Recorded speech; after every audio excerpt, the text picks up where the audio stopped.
देश प्रमुखों की हत्या के मामले में अमेरिका का इतिहास बहुत बुरा रहा है। अमेरिका के इतिहास में अब तक 4 राष्ट्रपतियों की हत्या हुई है। राजनीतिक वजहों से जान गंवाने वाले अमेरिका के आखिरी राष्ट्रपति जॉन एफ कैनेडी थे। अमेरिका के टेक्सास में 22 नवंबर 1963 को उनकी हत्या कर दी गई थी। इस हत्या को लेकर समय समय पर कई खुलासे हुए हैं, लेकिन आखिर उनकी हत्या के पीछे क्या कारण था, ये आज तक साफ नहीं हो सका है। कैनेडी की हत्या का तार क्यूबा से जुड़ा हुआ था।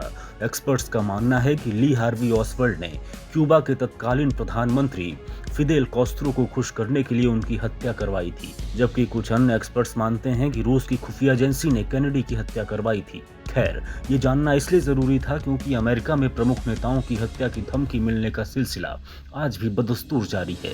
अमेरिका के राष्ट्रपति जो बाइडेन को जान से मारने की धमकी देने वाले को FBI ने एनकाउंटर में मार गिराया।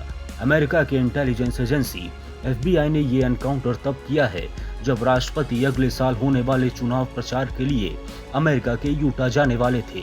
सितंबर 2022 में यूटा के ही एक शख्स रॉबर्टसन ने बाइडेन और उपराष्ट्रपति कमला हैरिस को मारने की धमकी दी थी।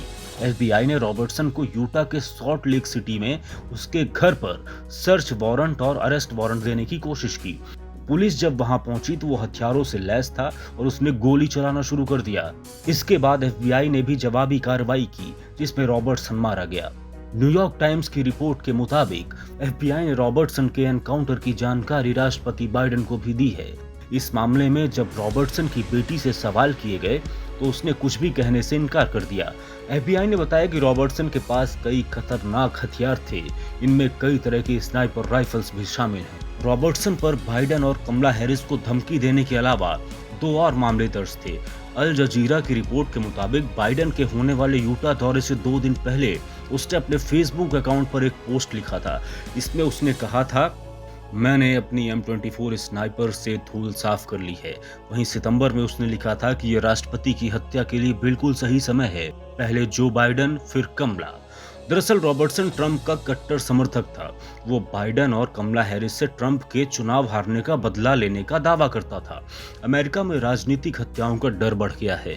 न्यूज एजेंसी रॉयटर्स ने हाल ही में एक रिपोर्ट जारी की है।